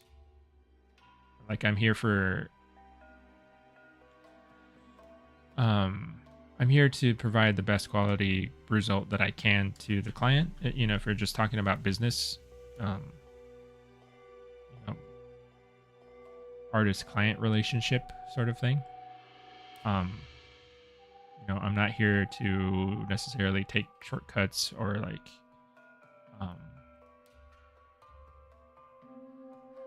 stuff like that.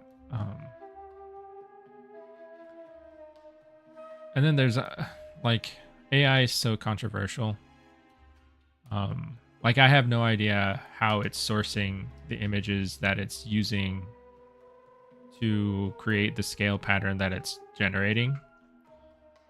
I don't know if they're ethically sourced, if it's pulling from open access images, if it's pulling from somebody else's art, if it, like, I have no idea how it's doing what it's doing. So I would much rather steer clear from that, even though it costs me more time, maybe, than get myself or Echoes of Extinction in trouble for using an AI generated source,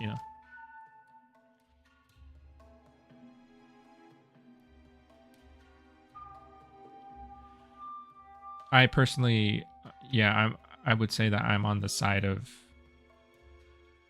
I don't think AI is good for artists. I don't think it helps us. I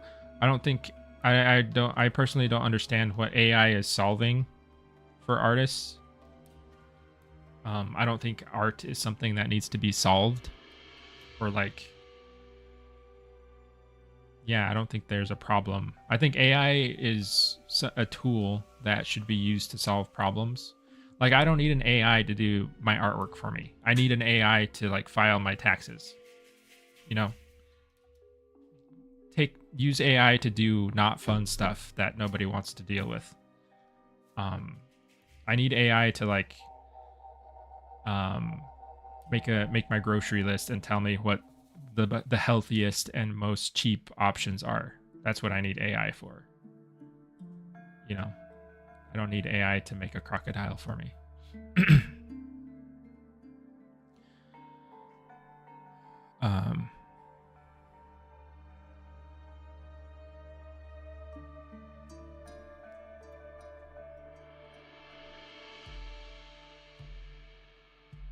Yeah, I understand what you're talking about. Whatever. I get I get what the appeal would be for it. Like, I don't know. Maybe one day that's what's gonna happen. But I don't know if I would want to use it right now. There's just too many problems with it.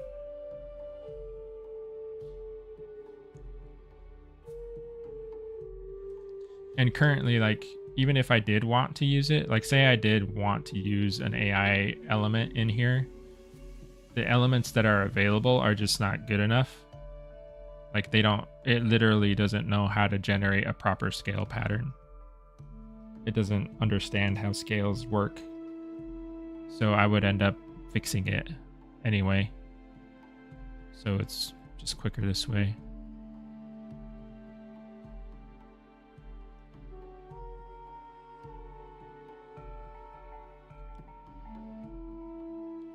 I didn't mean to like go into an AI ramble, but it is like an issue. I don't usually like get all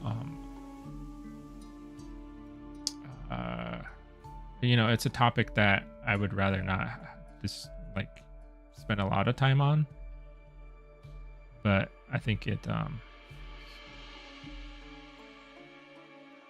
there's a lot going on with it nowadays, as I'm sure you guys have all seen.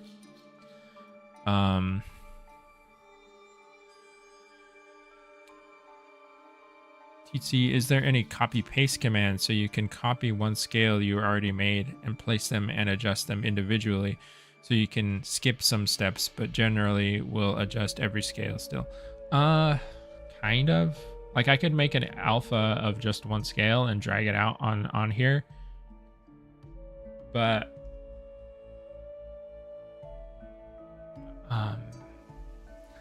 it's kind of hard to describe to you guys because it's like everything you guys are saying I've definitely considered, because keep in mind, guys, like I've been sculpting dinosaurs for years and years and years. Like, it's almost been 10 years now. So all of this stuff, like shortcuts, like, can I use alphas? Can I use like, can I use tileable textures? Can I use this? Can I use that? Like, all of it, like, I've considered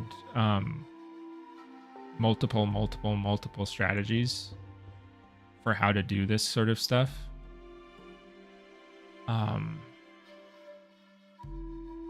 And I can tell you that in my experience, for this type of scale, these types of, because these are crocodile scales, they're not just any scales, they're crocodile scales. They're unique to this type of animal. I can tell you from experience that this is the most efficient way to do it, in my opinion. Because what I'm trying to balance speed and quality. right? Those are two things that you're constantly trying to balance when you're working for someone and you're trying to make something.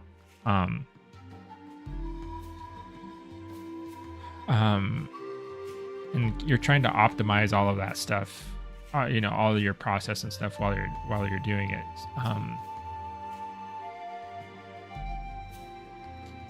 Because I could probably demonstrate to you guys why it wouldn't necessarily work out the way that you're thinking it's possibly going to work out. Because you could say like, grab the, you know, make a copy of this, make an alpha of this, and then just drag it out multiple times, right? And I think that it could work, but in the end, what you're gonna have is there's an element of repetitiveness, and I'm going to be able to notice that it's the same scale repeated multiple times, and I'm going to have to go back and adjust it, which I'm not opposed to doing.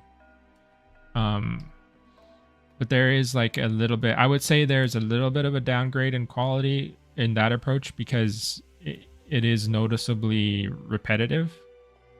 Whereas this is, it's more individual, right? Like each of these is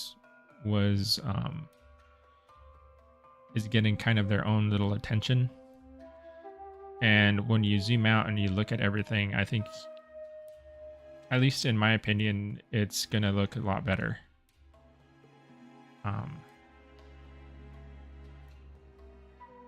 If this was like a super tight deadline, right? Like I needed to get this done in like 2 weeks, or like,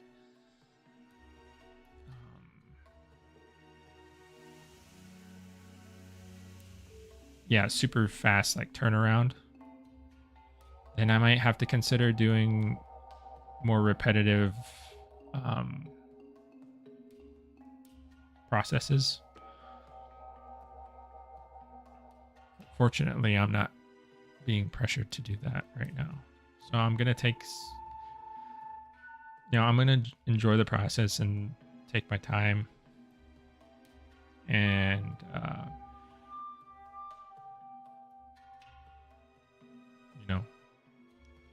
it'll get done. I promise. I promise it'll get done.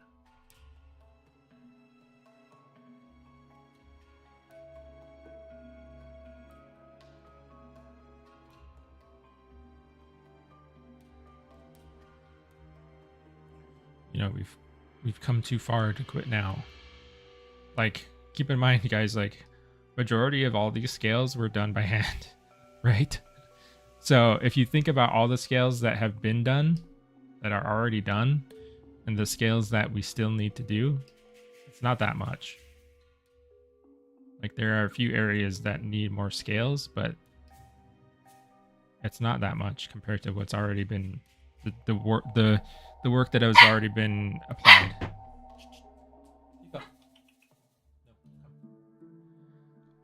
So, a little bit more scale work won't hurt nobody,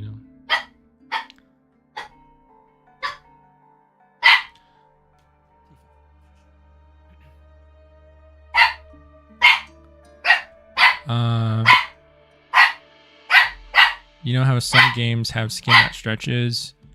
Is that a part of what you're doing too, or is it just animating in program that can stretch what you already turned over? I think that would be more like a deformation thing. Sorry, guys.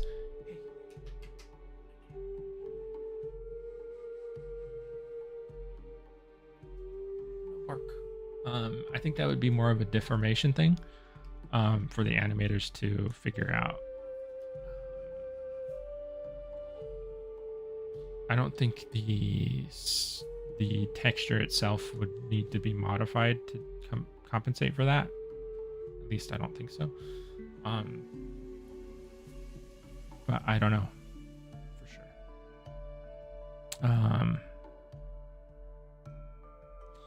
DT, after many years, you learn method that's the best speed and quality wise. I believe you. It's also very satisfying to see you make each scale. Yeah.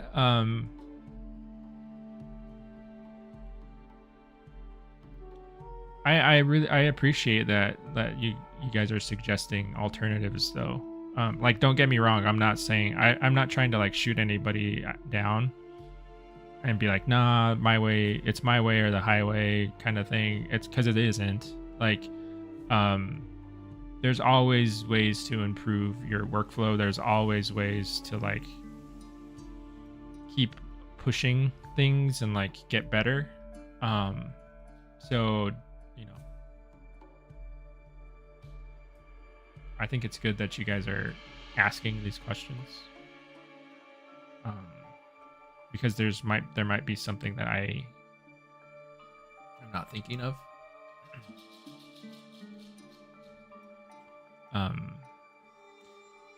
Because yeah, like, you know, I'm kind of playing devil's advocate to myself right now, which is but I think it's important to take into account, right? Because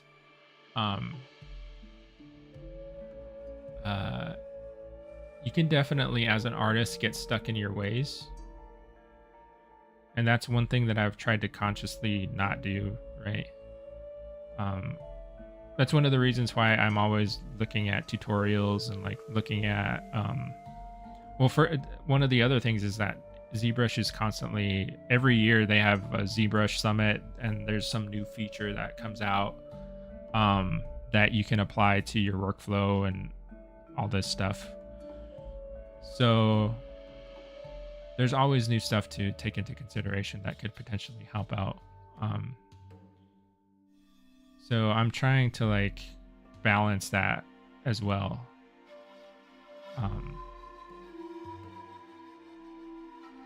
There's a lot to think about. to be like, if you just, you know, there's just a lot to think about. And sometimes, if I'm being completely honest, sometimes it's just easier just to like sit and zone out and sculpt the scales, you know, and not have to worry about, I gotta generate this map, I gotta go over here into this sub menu and make a copy of this, and then make sure that it's draggable, and then make sure that it's repeatable without not being too obvious. Like, you know, it can get overwhelming sometimes. It's nice to have like tried and true methods to get stuff done.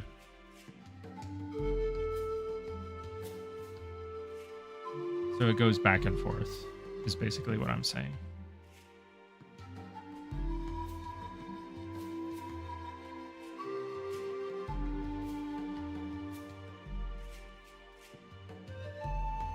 But you know, the arm is almost done.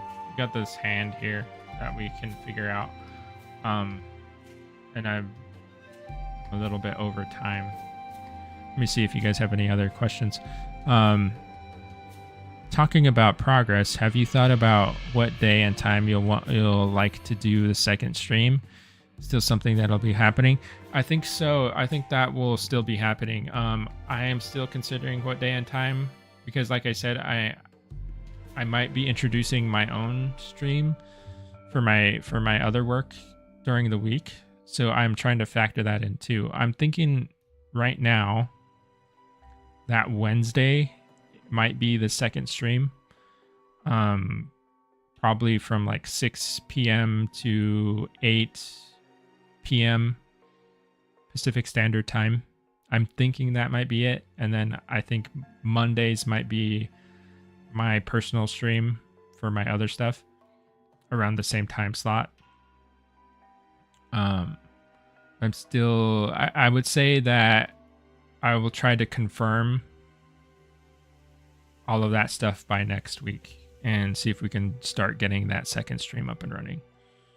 But I'll let you guys know for sure. But I think that's the most likely time slot.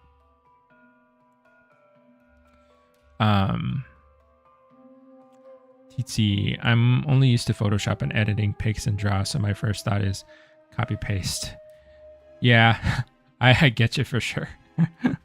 If you were to work every day on this model, how long do you think it would take to finish? It'd be about 2 weeks.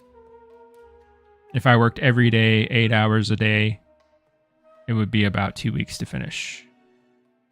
2 to 2.5, depending.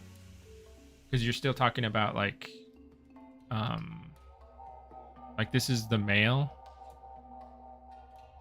This is the male. You would still need the female. She like increased my pencil size. No.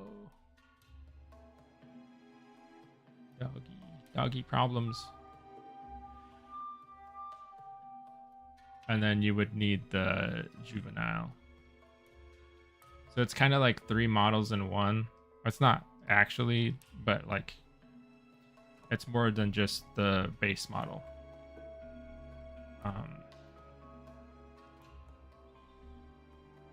But yeah, okay. So this is where we got today. We got the majority of this leg. You know, we re-topologized or remeshed this leg to make it a little bit more optimal, and then made sure that it was merged here properly. And then we did the majority of the scales on there, on this front side. And we'll continue. We'll keep going. We don't have too much more scales to do. The majority of the scales that are left are pretty big ones. Like these guys here are pretty easy. These side scales here are going to be fairly easy to do. And then we can move on to really getting into the details of stuff, making sure everything is nice and polished. And we're almost done with the high poly sculpt. Almost.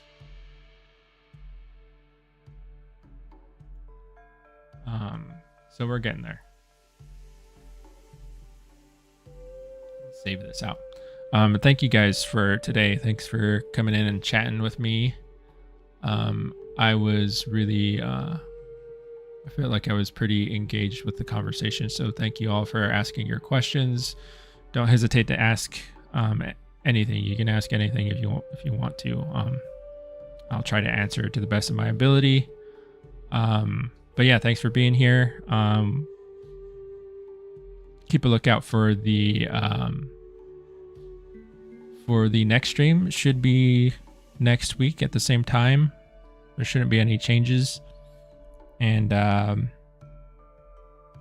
have a good weekend. Yeah, see you guys.